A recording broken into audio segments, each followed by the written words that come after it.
Next generation top హీరోయిన్లకు రెజీనా కసాండ్రా పోటీ ఇస్తుందని అందరూ అనుకున్నారు. కానీ అమ్మడికి టైం కలిసి రాలేదని చెప్పాలి. కెరీర్ స్టార్టింగ్ రోజుల్లో ఎక్స్పోజింగ్కి దూరంగా ఉండడం అప్పట్లో ఆఫర్లకు దూరం చేసింది. ఓ హీరోకి సన్నిహితురాలు అనిపించుకున్నా సరే అవకాశాలు మాత్రం పెద్దగా రాలేదు.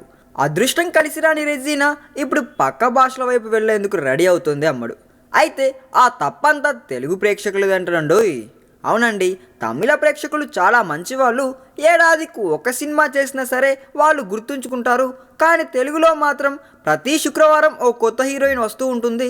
అందుకే ఆడియన్స్ తేలిగ్గా మర్చిపోతుంటారు. అందుకే నేను తమిళ్పై ఫోకస్ చేయాల్సి వచ్చింది. ఇప్పుడు నేను కోలీవుడ్లో 5 సినిమాలు చేస్తున్నా అంటూ ఓ షాకింగ్ న్యూస్ చెప్పింది రెజీనా. ఇది తెలుగు ప్రేక్షకుల్ని ఇన్సల్ట్ చేయడం తప్ప మరి ఇంకేం కాదన్న విషయం అర్థమవుతూనే ఉంది. ఆఫర్స్ అందుకొని సినిమాలు చేస్తే చూస్తారు, కానీ అసలు సినిమాలే లేకుండా ఆదరించడం ఎలాగో రెజీనాకే తెలియాలి.